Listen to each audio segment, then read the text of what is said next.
Good morning. আশা করি তোমরা সকলে খুব ভালো আছো এবং সুস্থ আছো। আমরাও ভালো আছি। চলে আসলাম নতুন একটা ভিডিও নিয়ে।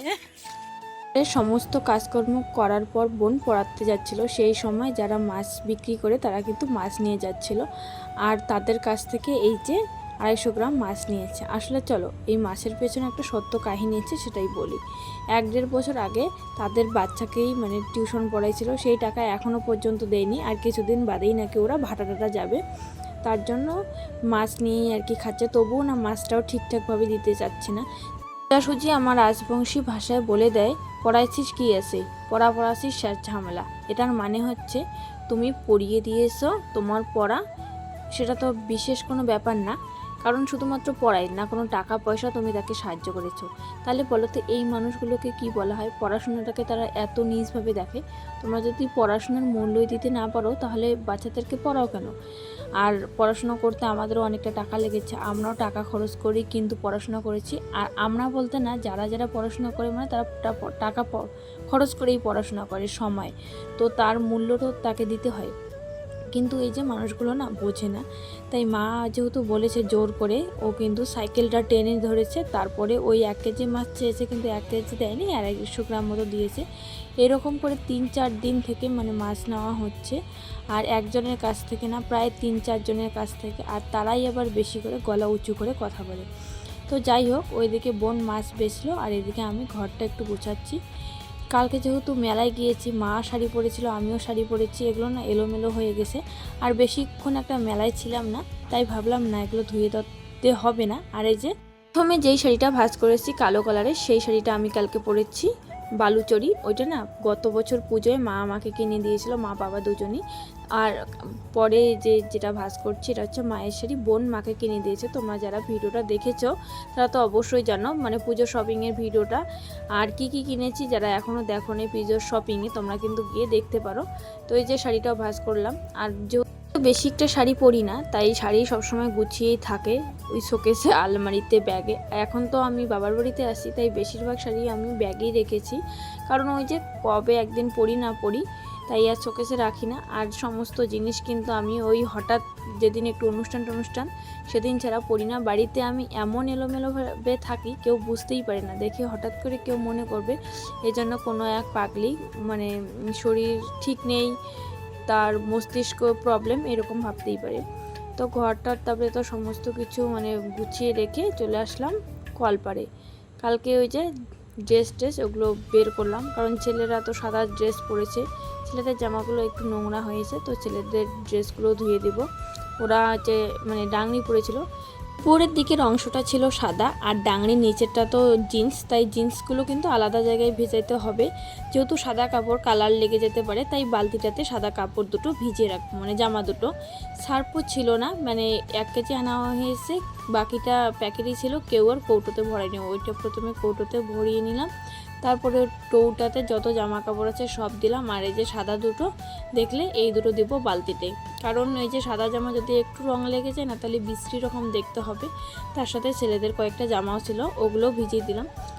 যেহেতু মেলায় গিয়েছি, তো মেলা থেকে এসে শরীরটা এত পরিমাণে পরিশ্রম লাগছিল, ঘুমিয়ে পড়েছি। ঘুম থেকে উঠে আবার একটু খেয়ে দিয়ে ঘুমিয়ে পড়েছি। তারপর ওই 1টা থেকে 12টার দিকে বোনরা আমাকে ডাকে আবার মেলায় যাওয়ার, সে আর আমি মেলায় যাইনি। তারপর আমার পিসির ছেলে এসে আমার বোনদেরকে নিয়ে যায়। তারপর আমার দিদি জামাইবাবুদের সঙ্গে ঘুরে ওরা 3টার দিকে বাড়ি এসে, ওরাও একটু আজকে লেট করে উঠেছে, তাই আমি সমস্ত যে কাজবাজ যেটা টুকিটুকি আছে করতেছি। আমার বড় বোন আবার সকাল সকাল উঠেই কিন্তু পড়াতে গিয়েছিল, তারপর ও পড়িয়েও আসলো। এদিকে আমরা সকালবেলাতে জিলিপি, ঝুড়ি টুড়ি কী সব নিয়ে আসা হয়েছে, ওগুলো খেয়েছি। খাওয়া দাওয়াতে একটু আজকে পেটের খিদেটা কম। আর চিড়ে মুড়ি অনেক কিছু জিনিসই কিন্তু ঘরে বানানো রয়েছে, কিন্তু খেতে কেন জানি না ইচ্ছে করে না। আজকে একটু রান্না বান্না করার জন্য এই যে ঘরটা প্রথমে ঝাড় দিয়ে নিলাম। এখানে আজকে বানাবো আমি চাউমিনটা এই যে সেদ্ধ করে তেল মাখা সব কিছুই রয়েছে, শুধু এখন বানাইতে হবে। আর উনুন লাগতেই চায় না, উনুনে এত অবস্থা খারাপ। আবার যদি একটু বৃষ্টি হয় তাহলে উনুন পাত অবস্থা শেষ। আর সবাই যেহেতু রান্না বান্না করি, বাড়িতে 5-5 জন মেয়ে মানুষ, মেয়ে বলো মহিলা বলো, তো তারা সবাই মোটামুটি 1-2 বার করে আমরা রান্নাঘরে ঢুকি। উনুনটাও তাড়াতাড়ির মধ্যে নষ্ট হয়ে যায়, আমার মানে যেহেতু বাড়ির পাশেই মেলা, বাড়ির আশেপাশে অনেক আত্মীয় স্বজন এসেছে। আমাদের বাড়িতে আত্মীয় স্বজন নেই বলতে গেলে, আবার আমি আত্মীয় আমিও স্বজন। যেহেতু এখানে থাকি তাই আমাকে আর সেভাবে আত্মীয় স্বজনের চোখে দেখা হয় না। যদি শ্বশুরবাড়িতে থাকতাম তাহলে এই মেলার দিনে আসলে আমিও কিন্তু আত্মীয় স্বজনের মানে পাল্লায় পড়তাম মাপকাঠিতে। এখানে আমি চাউমিনটা বানিয়ে নিচ্ছি খুবই সহজভাবে, আর আমার পিসির মেয়েটা আমাকে একটু একটু করে হেল্প করতেছে। আর ও না আমাকে বলছে, দিদি আমি একটু মানে চাউমিন বানানো শিখি। ও কিন্তু এখনও খুবই ছোট, কিন্তু কথা দিয়ে একদম পাকা পাকা। আর আমার না একটা সাবস্ক্রাইবার এসেছে দেখা করতে। হ্যাঁ জানি তোমরা আবার বলবে এখনও পেমেন্ট পাও নেই, কোনো পাও নেই, তোমার আবার সাবস্ক্রাইবার দেখা করতে আসে। দেখো আমি ইউটিউবটাকে এমন একটা ভালোবাসার চোখে দেখি, সে আমি টাকা পয়সা পাই না পাই, আমি আমার দৈনন্দিন জীবনের সমস্ত কিছুতেই তুলে ধরি। তাতে যে আমাকে ভালোবাসার বাসবে, যে বাসার নয় সে কিন্তু বাসবেই না। এই দিকে দেখো আমার মানে চাউমিনটা বানানো হয়ে গেছে। বোনকে বললাম বোন প্লেটগুলো এনে দে, তো ও আমাকে প্লেটগুলো এনে দিল। আর প্রথমে তো আমি পেঁয়াজটা কেটে নিয়েছি, তারপর দেখি শসা আছে, আমার বড় বোন আবার আমাকে শসাটা এনে দিল, তাই শসাটাও কাটতেছি। চাউমিনটা আজকে সত্যি কথা বলতে একটু টেস্টটা কম হয়েছিল, কারণ চাউমিন রান্না করার সময় দেখি কোনো মশলাই নেই, তার উপর জিরে টিরে দিয়ে যে একটু বানাবো সেটাও ছিল না। এদেরকে চাউমিনটা ভালো করে রেডি করে এনে এদেরকে মানে খেতে দিয়েছি। সঙ্গে ওই যে নাইটি পরেছে ওইটা কিন্তু আমার সাবস্ক্রাইবার, সঙ্গে এরা দুজন মানে দেখা করতে আসছিল। আর এত হাসি পাচ্ছেন ওদের আর কি, আমি যেহেতু ভিডিওটা করছি। এদিকে এমন অবস্থা হয়ে গেছে, যখন খেতে দিয়েছে তখন ভিডিও করার মতন কেউই ছিল না। আর বাচ্চাকে নিয়ে তো একটু অসুবিধা হয়ই, তোমরা জানোই, তো সেভাবে ভিডিওটা করা হয়নি। আর যখন ভিডিওটা করছি তখন দেখো কারো পাতেই কিন্তু চাউমিনটা নেই। এদিকে আমার বোনকেও খেতে দিয়েছে, এদিকে আমি খেতে বসেছি। আর আমার কোলে রয়েছে আমার বড় ছেলে। ছোট ছেলে এখন কোথায় সেটাও বলতে পারি না, কারণ দুই ছেলে তো, কে কখন কোথায় কোন দিকে থাকে অত আর একটু নজর দিতে পারি না। একদম দারুণ, সেই কিন্তু আসো, ওয়েলকাম টু মাই হাউস। আমার বোনের বাড়িতে আসলাম, হ্যাঁ একদম স্প্রাইট নিয়ে আসলাম। বোনদের গরম লাগছে পুরা, সেজন্য স্প্রাইটে হবে না, এসি দরকার, এসি একদম পুরা এসি দরকার আমাদের। তো এই যে আমাদের আত্মীয় চলে আসলো, আমাদের জামাই বাবু বলতে পারো। এসেই আমাদের আগে যে ছেলেকে নিয়েছে, বাবা যাও যাও। আসো দেখে দেখি। আসলে দিদিটা এডিটিংয়ের কিছু জিনিস জানতে এসেছিল। সত্যি কথা বলতে আমি তো নিজেই এখনও ঠিকঠাকভাবে এডিটিং কোনো কিছুই পারি না, যেটা পারি সেটা খুবই সামান্য। তো যেটুকু পারি আমি সেটুকুই শিখিয়ে দিলাম। তারপর দেখো ওরা চলে যাচ্ছে বাড়ি, তো ওদেরকে বাই বাই করে চলে আসলাম। এখন আবারও কল পারে। এদিকে আমি তো চাউমিন বানিয়ে দিয়েছি, তারপর বোন কিন্তু রান্নাঘরে ঢুকেছে। তা মা বললো যে শাকটা ধুয়ে দে, মা শাকটা বেছে দিয়েছে।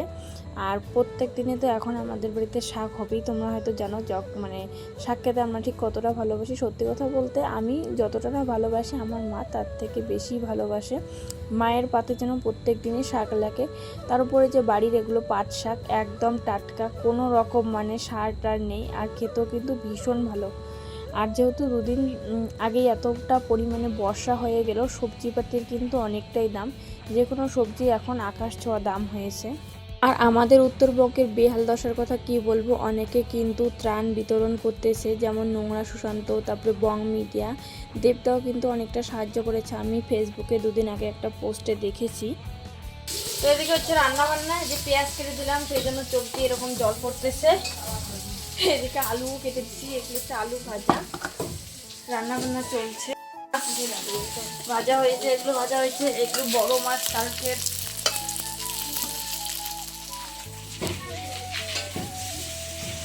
বাবু এসে দেরি করেনি, আমাদের তো চাউমিন বানানো ছিল, তো জামাইবাবুকে বললাম চাউমিন খেয়ে যাও, তখন বলল না গোপাল পুষতে হবে। আসলে ওরা নাকি একটা গোপাল কুড়িয়ে পেয়েছে, তো তারই এখন সেবা দেয়। তো সেবা তো যেহেতু দেওয়া হয়নি, সেহেতু জামাইবাবু কিন্তু খায়নি আমাদের বাড়িতে। আমাদের বাড়ি থেকে পুরো ওদের বাড়ি চলে গিয়েছে, তারপর আর মানে আসতে ছিল, আসেনি। এদিকে দেখো আজকে ঠাকুমা যাচ্ছে বৃন্দাবন মানে তীর্থ করতে। আমরা এখন যাচ্ছি নিমন্ত্রণ বাড়িতে খেতে। বাবা, আমার ছেলে, আমি আর আমার বড় বোন এই কয়েকজন আসছি। আর এসে দেখো আমাদেরকে খেতেও দিয়ে দিয়েছে, কিন্তু আমার ছেলে এতটা পরিমাণে দুষ্টুমি করছে।